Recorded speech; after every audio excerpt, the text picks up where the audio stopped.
Sorry, Darcy. I'm really sorry. I can't believe this. They're not my family anymore. The moment I saw my usually stoic husband shed tears, I made up my mind. We paid off $300,000 in debt, revitalized a struggling restaurant in the countryside, and even built a multi-generational home for my ailing mother-in-law. And they want to kick us out and give it all to my brother-in-law? No way. I won't let them get away with this. I won't hold back anymore. They're going to regret it. I grabbed my phone with trembling hands. Our revenge against those who trampled on us had begun. My name is Darcy. I'm 30 years old and work for a management consulting firm in the city. My husband Kibai, also 30, is a sous chef at a popular restaurant. He doesn't talk much, but he's incredibly kind, hardworking, and sincere. Today, we're having dinner at home with our mutual friend Stephanie. What? You guys are moving back to your hometown? Stephanie was shocked as she sipped her wine. Yeah, Kibai's dad is getting worse and we have decided to take over his family's restaurant. I feel bad for Darcy having to quit her job, but that restaurant is my family legacy and my dad is the reason I became a chef. I get it, but... Stephanie poked at the vibrant dishes Kibai had prepared with a displeased look. Stephanie and Kibai are from Morro Bay, a coastal town far away. I met Stephanie in college when she moved to the city for school. She comes from a wealthy family and is very bubbly, completely opposite to me, but somehow we clicked. She even introduced me to Kibai, saying you two are perfect for each other. But isn't it a waste, Darcy? You've been working so hard at a management consult at a big company, and Kibai, you're a chef at a renowned French restaurant. Don't you guys have dreams? Thanks for worrying, Stephanie, but nowadays, as long as you have a computer, you can work from anywhere. Most importantly, I want to support Kibai. Alright, lovebirds, now next time I'm in town, you better treat me to Kibai's cooking again. Stephanie, thank you. I'll go grab some more wine. As Kibai left the table, I whispered to Stephanie. Stephanie, thanks for your concern, but I'll make it work. I'm lucky to have good friends. Of course, I have my worries about this new chapter, but I know we'll be alright. After saying our goodbyes to Stephanie, my husband and I moved to Morro Bay, unaware of the tough challenges that lay ahead of us. When we visited my father-in-law in the hospital, we were shocked to see how frail he had become. Kibai, I've got terminal cancer. I don't have much time left. Kibai's quiet father-in-law said that. I was prepared, but those words still weighed heavy on me. A man devoted to his work, his only hobby being collecting plates. A kind father who adored Kibai very much. Dad, don't worry. We'll be okay. Yes, father-in-law, everything will be alright. Kibai comforted him by holding his hand. You've got a good wife, Kibai. Just as I felt a lump in my throat, a shrill voice filled the room. Hey, if you're here, say so. I've got something important to talk about. Both of you, come here. We turned around to see my mother-in-law. I knew she had high blood pressure, but yelling like that is just going to make it worse. My mother-in-law comes from a family that owns several plots of land locally and was raised lovingly by her grandparents. For that reason or another, she's quite self-centered, and it seems she's always had the upper hand over my father-in-law, who is an adopted son-in-law. Moreover, just because Kibai resembles my father-in-law and Hadley, Kibai's brother resembles my mother-in-law. She's favored Hadley since childhood and has been rough with Kibai. I have to be honest, I find my domineering and selfish mother-in-law hard to deal with. It's about the business, or more like our finances, mother-in-law started. Turns out, the situation was even worse than we imagined. Mother-in-law owns the land where the restaurant is located, and my in-laws lived above the restaurant. Originally, the family restaurant in the countryside had few rivals. Thanks to the locals who loved my father-in-law's cooking, the place barely managed to survive. Now, it's almost earning nothing since father-in-law, who was the only chef, has been frequently unwell. On top of that, my mother-in-law owns a 45-year-old apartment next door. It's now infested with termites and has to be torn down. The costs for demolition and tenant relocation have accumulated, leaving us with a $300,000 debt. Mom, why'd you let it get to this point? Just sell the restaurant and the land. What are you talking about? This land has been in our family for generations. We can't just sell it. People need this restaurant. Your dad would be devastated. You don't get it because all you know is cooking. Do something, I'm getting old. Kibai, I'll help too. Let's pull through this. So Kibai and I focused on paying off the debt, reviving the restaurant. I had $350,000 inherited from my wealthy father who passed away 2 years ago. When I suggested using it for repayment, Kibai repeatedly thanked me. I had wanted to use the money for other dreams, but now isn't the time to be choosy. Fortunately, Kibai is quite skilled in the kitchen. Kibai's food is just as good as Dad's, said the local customers who started coming back. I used my background in business consulting to improve the parking, decor, and online presence. With a new tourist spot opening nearby, business started booming in a few months. Then father-in-law, who had been ill, finally passed away. We were the only ones present at his side. Kibai, the restaurant, your mom. These broken words were father-in-law's last. It's okay, Dad. Leave it to us. We both tearfully said goodbye to father-in-law. During the funeral, mother-in-law looked visibly worn out. Glued to her side were my brother-in-law Hadley and his wife Lila. Since mother-in-law wasn't doing anything, we had to arrange and pay for the entire funeral. That's quite the work ethic you got there, Darcy. Nice to see a career woman turned restaurant owner. A drunk Hadley started to cause trouble. Kibai had worked hard to pay for his culinary school while being abandoned by mother-in-law with almost no money. Hadley, on the other hand, was pampered and went to a private college. He now works in sales in the neighboring town with a pretty wife. Hadley graduated from the same business school as me, but let's be real, my college was of a higher caliber. Maybe that's his chip on the shoulder, always throwing shade behind my back and making fun of Kibai. Of course, my mother-in-law never told Hadley about our debts, so he's clueless about the hell we went through. I was irritated but chose to ignore it.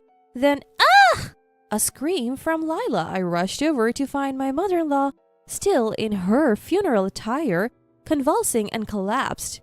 She was pale and even foaming at the mouth. Kibai, Hadley, and I all scrambled to call an ambulance. Turns out she had suffered a stroke.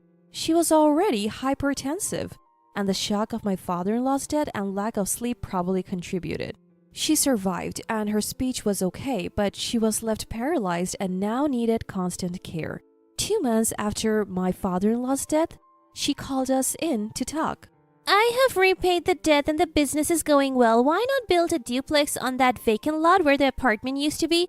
I can't live upstairs anymore. Feel free to use your father's insurance money. I was stunned by her audacity but realized she couldn't live upstairs anymore in the shop. We were renting an apartment nearby, but that wasn't free either. We could expand the business by renovating her space upstairs. The last words of my father-in-law crossed my mind. Please take care of the shop and your mother-in-law. That was probably his wish. I wanted to honor those words even if it meant dealing with my challenging mother-in-law. So we bit the bullet and decided to build a duplex. It ended up costing us almost all of our savings, which we had set aside for our dream. Our dream is over. I'm really sorry. Kibai looked genuinely sorry, and I realized just how much I truly love him. We're doing well with the restaurant and we can always save up money again. Besides, I'm excited about our new home. Let's try to stay positive. Holding back my emotions, I did my best to offer those words of encouragement. We decided to go with a trendy construction company that Hadley connected with through his business networks for our new home. We could have preferred a reputable local company, but we were overruled by Hadley and my mother-in-law. We were busy running the recently reopened shop, so we just gave them our living space requirements and left it at that. The duplex was completed. It was certainly stylish and the first floor was accessible, but the second floor also featured a state-of-the-art kitchen for Kibai. We gathered in the newly completed home along with Hadley and his wife to celebrate. That's when my mother-in-law, now in a wheelchair, spoke up. I have something to tell you. I had a bad feeling about this. This doesn't bode well. I want to give the restaurant to Hadley. And since Hadley and their team have agreed to take care of things, they'll be the ones living in this house. You all can go back to Los Angeles now. I couldn't believe what I was hearing. We had paid off $300,000 in debt with the inheritance I received. Kibai had worked hard to rebuild the business, turning it into a well-liked shop with great online reviews. We even built a 2-family home to care for my ailing mother-in-law, and now they want to kick us out and give it all to Hadley? Wow, this place turned out nice. Don't worry, Mom and the shop are in good hands. Hadley smirked obnoxiously. I can't wait to cook in this fabulous kitchen. Lila chirped, clearly excited. That must be about the kitchen for Kibai. What's up with these people? This is ridiculous. Since that's the case, don't move in here. Oh, take these dishes your father collected. They don't fit in this house. Hadley carried out an old box full of dishes that my father-in-law had collected. I felt dizzy. Well, it's settled then. Time to leave, don't you think? My mother-in-law spoke coldly. I held back my anger, grabbed my husband's arm, and stood up. As we turned to leave, I caught a glimpse of their smirking faces, filling me with nausea. I'm sorry, Darcy. I really am. They're not my family anymore. On the way home, my usually stoic husband broke down. It was the last straw. Let them have the shop and the house. But I won't stand for it anymore. I have had enough. They are going to regret this, I promise. I took out my phone, trembling. Hello, it's Stephanie. Stephanie. Something's come up. We're doing it. After I explained, Stephanie simply said, Understood. You both are on board, right? Let's do it. A few months later, we were at the grand opening of a restaurant cafe located just a 10-minute drive from our Morro Bay family home, as the main chef and the business owners. Turns out, Stephanie's family owns land in Morro Bay and they're entrepreneurs. They initially wanted to start a restaurant around here and had planned to entrust us with running it. However, Stephanie had postponed the plans, not wanting to interfere with Kibai's family business. That was the whisper during the farewell party. Our dream of running our own restaurant became a reality thanks to the financial backing from Stephanie's family. Thanks to Kibai's culinary skills and my marketing, we have already garnered attention, even getting featured in magazines before opening. As we were chatting with Stephanie, champagne glasses in hand, Hadley and mother-in-law barged into the party yelling, "What's the meaning of this?" Why are you even here? You're supposed to be out of the picture. Kibai says coldly, "You are missing the point. If they build a restaurant here, our business is going to suffer." Mother-in-law shouts, "The downfall of your business is your own fault, isn't it?" Kibai left, and the quality went downhill. You hired mediocre chefs, so even the locals stopped coming. And let's not forget your online reviews are terrible, mostly because of bad customer service. I calmly retorted. Hadley, who always looked down on us, was so angry his face turned red. Damn you, then pay for that house. Kibai retorted, We built that house in the first place, which turns out to be unlivable. Turns out that duplex was a disaster, riddled with leaks and structural issues. Hadley's contractor friend took off, leaving them in a bind. We told you to go with a reputable local contractor, didn't we? You insisted on using your contract. It's not our problem. Kibai and I fired back.